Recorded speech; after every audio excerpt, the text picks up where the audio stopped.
Hey everyone, what's good? If you're new here, hi, my name is Praise. And I like to make a lot of videos about random stuff and just sometimes like to critique a few things.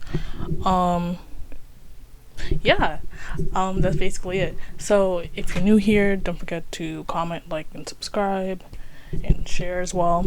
If you see me moving my hands around and looking this way and this way, it's because I'm holding my mic and I'm also looking at my notes on my laptop. So yeah. Alright, so in today's video we're just going to be discussing colorism, specifically in the TV, movie, and also comic industries. Oh, and also animation as well. I don't know why I said I don't know why I said that. My brain is scrambling. So I used to have a whole video breaking down colorism, but like people were dead ass attacking me. They were just, it was too much. So I'm basically gonna give a general definition of what colorism is.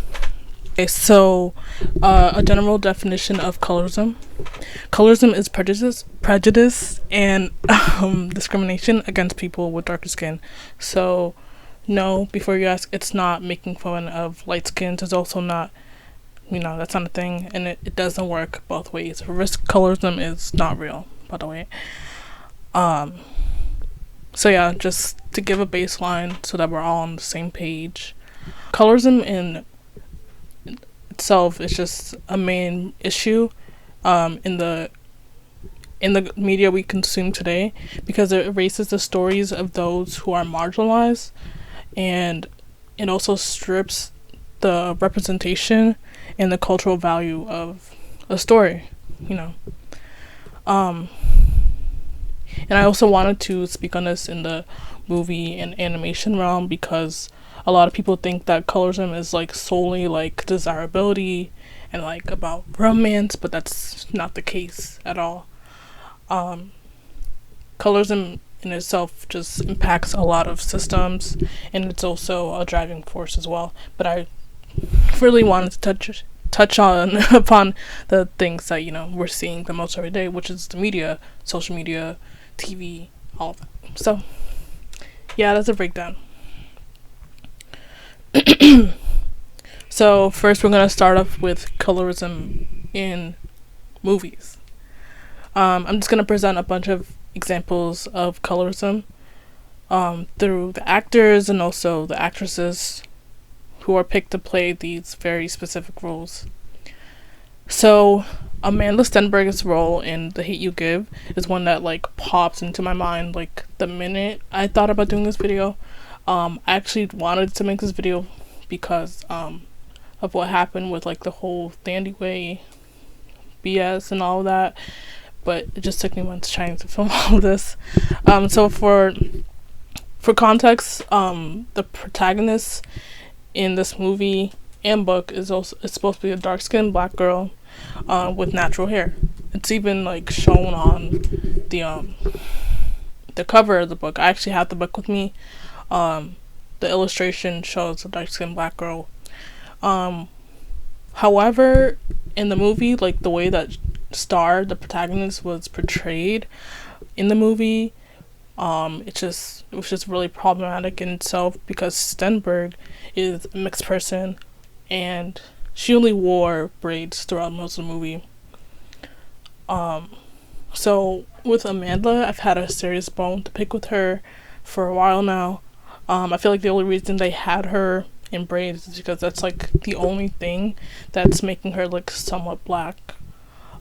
So if you took her out of the braids, you probably wouldn't associate her with being an unambiguous black girl. If you just had her in a costume, you wouldn't think, oh, that's Star. But it's also weird too, because like in both the book and the movie, all of her family members are like clearly black, and it's very obvious that they're black and are also darker, and she like kind of like sticks out like a sore thumb. So I feel like when it came to the casting, I feel like they just they were like, we're gonna take her file and we're gonna take someone's file, and then I feel like they just chose her very like blindly and just casted her for the role. They were like, she's kind of black, but whatever. It's also like very ironic because like she allegedly she turned down the role of Shuri in Black Panther because like everyone else is darker, and she acknowledged the colorism within the movie industry in general. So it's like what's all this? So next we're gonna discuss Zoe Kravitz and her role in the Divergent trilogy. So if you didn't know, she played Christina, who is Triss's best friend in the whole series, basically, both in the book and the movie. So I haven't seen the movies at all, but I've read the books. So the casting of Zoe in this role is like clearly colorism. For one, in the book, Christina is described as having dark brown skin, and Zoe has none of that. She's like the shade of my palm, basically. And also, given her physical description in the books, it's weird how they cast her knowing that she's literally biracial. But I digress. So now I'm gonna bring up my least favorite franchise of all time. If you've seen my videos, you know that I like what I'm talking about already. I'm referring to the grownish, blackish, mixedish cinematic universe. So I have the biggest bone to pick with Kenya Barris. Like, he doesn't believe that dark-skinned black women exists at all. Just look it up on Google, you will find it. And all I have to say is that the colorism within all three shows is like ridiculous. There's so many biracials like spread across all three shows. There's mad light skins. There's just a lot of talking over dark skinned people and their experiences. So one example is like how this is shown a lot with how they demonize unambiguous dark skinned characters, specifically children, on mixed-ish, for example. Y'all already know how I feel about grownish. I'm gonna put my video up here if you want my little spiel, but Amanda Beebe has a video talking about this, talking about everything wrong with the show, so I'll just link it in the description and also leave that up in the card for y'all to watch. Blackish also has episodes where like they just hop over colorism like numerous times, and especially in regards to Marcel Martin's character Diane. So I just hate this universe, period. Don't understand how people find this entertaining. Okay, now with the next person I'm gonna bring up, y'all might be mad at me. Sorry. I love Halle Berry, but she should not have played Storm in the X-Men 2000 movie and also like the other ones. First of all, Halle Berry is mixed and Storm is not. Aurora is a fully black woman. She's both African American and Kenyan, so that's just weird. Second of all, Storm is dark skinned, if y'all didn't know. Halle is like light skinned. It's like not like my palm, but like a little bit darker than that. Is not that far off. Therefore, I feel like they should have just been more specific in the casting instead of casting someone like her. I'm gonna get into Storm a little bit later into the video, but I hope this makes sense so far. I'm also pissed off more with Alexandra Shipp's portrayal of Storm in the newer X-Men movies. Same reasons with Halle Berry, but like also because of how adamant she was about getting the role. She was acting like she was the best and only choice for Storm, and basically saying that her skin tone doesn't matter. But now she's like kind of flip-flopping, so I'm like, what is the truth? I'm gonna add screenshots and stuff, but like, girl. There's also a colorism problem in the movie. The Sun is also a star. Yara Shahidi plays the main character. Natasha Kingsley, she's a undocumented immigrant from Jamaica. And Yara's mixed. Natasha is fully black. Walk with me. I'm also gonna show a photo of the cast in comparison to Yara. I'm gonna put it like in front of my face here. Please tell me y'all are seeing the same problem that I'm seeing. Like, what is the deal with casting accurate looking people? Is it really that difficult? Anyways, we also have, I don't even know how to say her name. Okay, so we also have Zazie Beetz in the movie The Harder They Fall, and she plays Stagecoach Mary. For those of you who don't know who she is, she was the first African American mail carrier in the US. So I'm going to show y'all pictures just to highlight the major differences. So if it wasn't clear, Zazie is not fully black, she's not dark skinned, and she's also not fat. So to sum it up, basically like what I've been saying this whole time, colorism wins again, as well as fat phobia. I want to bring up my least favorite biracial, Zoe Saldana. So if you don't know who she is Afro-Latina. She's an Afro-Latina who's in a bunch of films, you know, like Guardians of the Galaxy, as well as the Adam Project and many other movies. I don't even want to know who the casting director was for this movie. Like, I'm just confused, disgusted as hell. Like, for one, Zoe is nowhere near Nina Simone's skin tone. They did blackface, painted her skin darker for the role. Secondly, they added a prosthetic nose to emulate the one that Nina has. Like, what was the reason? I am baffled and I'm confused. So now we're gonna segue into colorism within the comic industry. As someone who just recently started getting into reading comic books, I've noticed this a bit, and it's kind of ridiculous how it's so common and it's still being continued today. One thing I've noticed is how characters who have darker skin tones initially end up having huge variations in skin tone, like in later issues. I'm gonna put like a bunch of comparison photos on the screen. So some characters I've seen this happen to include Wanda Maximoff, which also aided in the whitewashing of her identity as someone who's Romani. We also have America Chavez. We have Storm, aka Ororo Monroe, who I've mentioned before. Jinx from the DC Comics. And then we also have Kamala Khan. I also wanted to address the colorism that they use to portray these people in the live action. I already mentioned Storm before, but for everyone else who I mentioned, they look way lighter than their comic book counterparts. It's textbook colorism at this point, because there's no reason for them to not look like their original complexions. They're looking lighter because the artists want them to look as white as possible. Some more examples I want to bring up include people like Vixen, as well as Monica Rambeau.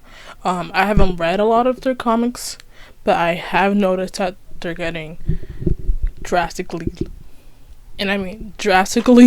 lighter in different issues.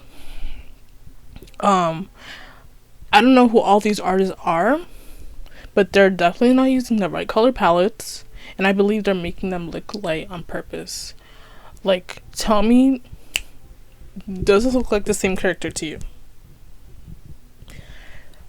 Be serious. Please be serious. Why does Vixen look like a white woman?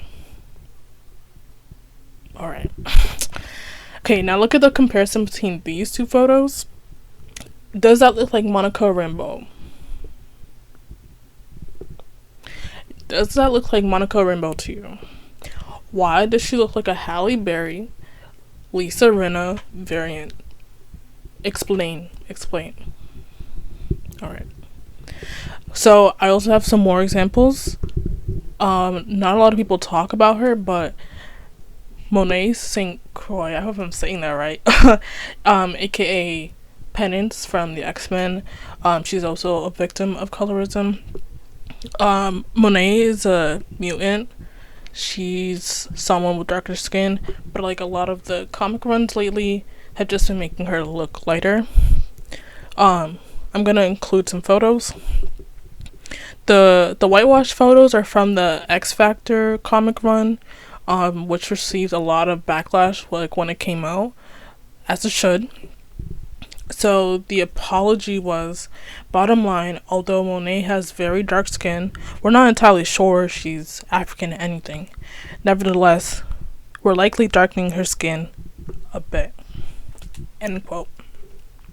And then there's like some BS about like how her history is like contradicting and like confusing. I wonder why. I don't know how black she is. She's Afro like something, but either way, I don't know why y'all are doing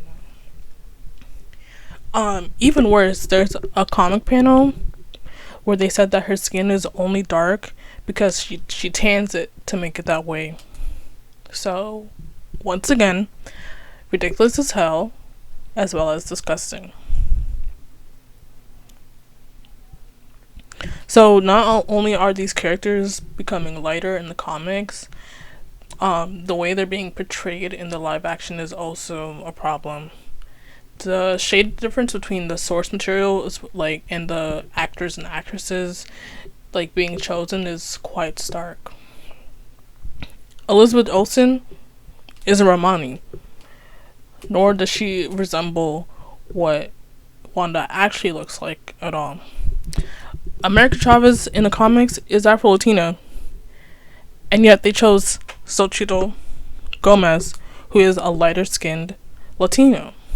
Kamala Khan is a Pakistani teen with darker skin, but they chose Ahmad Vellani. And I'm not trying to demonize these people or anything or say that they're evil. I just think that these choices are clearly colorist and that the issue falls in the hands of the casting director and everyone else who's, playing a role in these movies. Like, you know what I mean? I'm not saying, like, they should die. I just think that it just falls into, like, all the people who are involved. Yeah. For the longest time, I didn't know that Jinx was Indian. Like, I for real thought that she was white because of how she was portrayed in animation, but I guess not.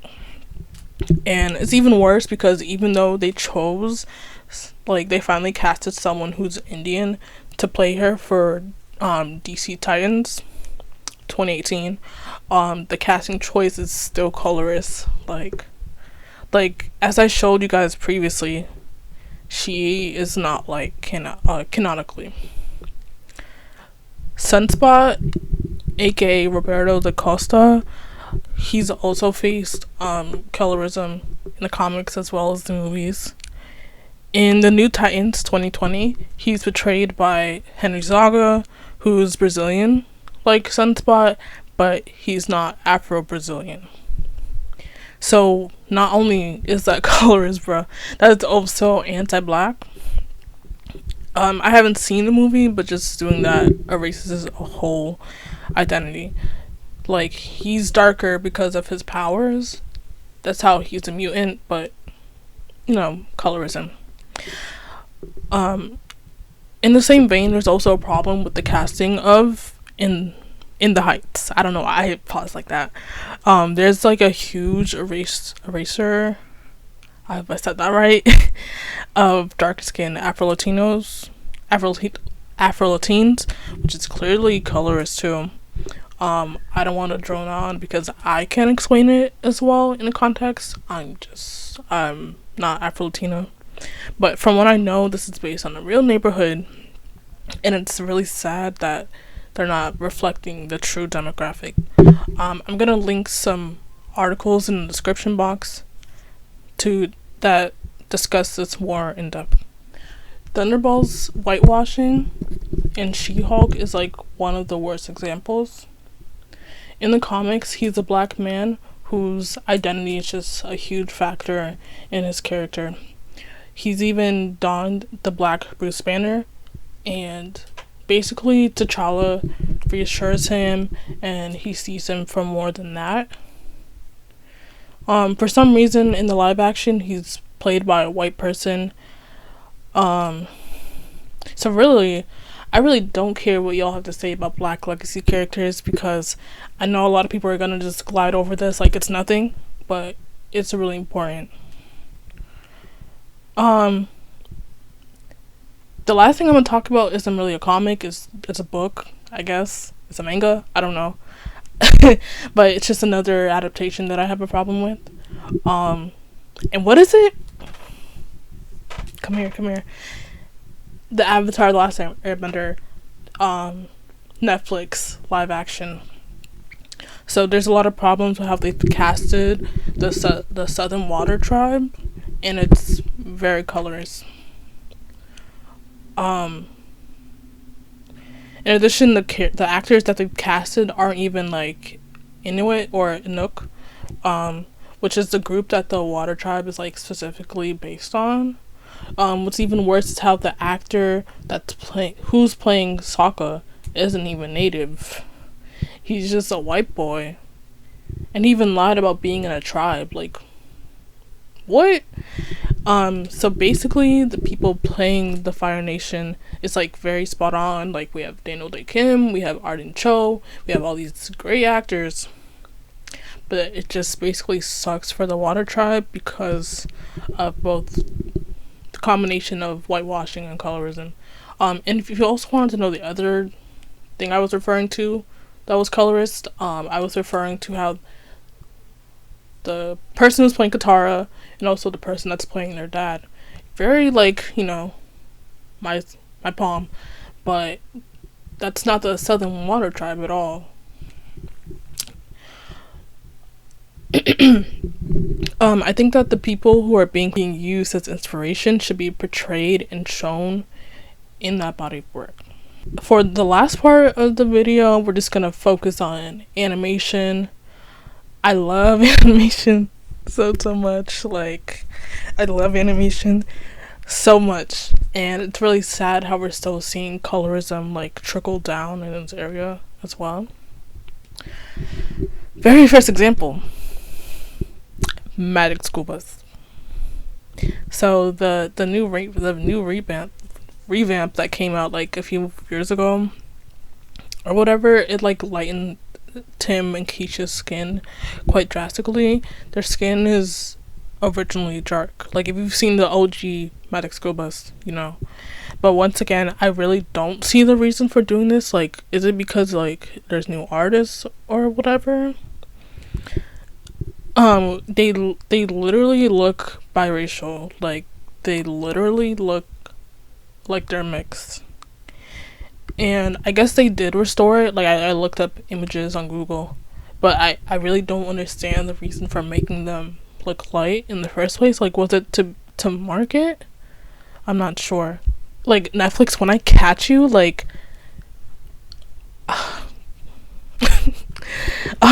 so we also have Orange Blossom. She's also had her skin lightened in a newer adaptation of Strawberry Shortcake. Me and Strawberry Shortcake are like this. Like, once again, it's giving biracial. Like, there's also some texturism with these shows as well. Like, they make their hair texture like way looser than it originally was. I don't understand that either. Very strange. I just don't understand the reasoning behind all of that. This trend also happened with Aisha from the Winx Club. If you don't know what who Aisha is, she's just a water fairy, basically. She's also the only black character on the show in animation and live action, and like the different adaptations. There's like 2 different versions or 3 different versions of the Winx Club animated. But like what's really weird is that they made her character lighter over time while the show was still running. There's even a scene in the show that's like low key but like high key anti-black, and it's like about her hair texture. We also have Bumblebee. I love her. I'm gonna do this. I love her too. So she's also like she's also like drawn to look lighter in the comics and also in animation. I don't see the reason for that. Like, she looks fine. The same thing also happened with Tiana in that like Wreck-It Ralph sequel, but like I think they changed it after the backlash, as they should. Whew.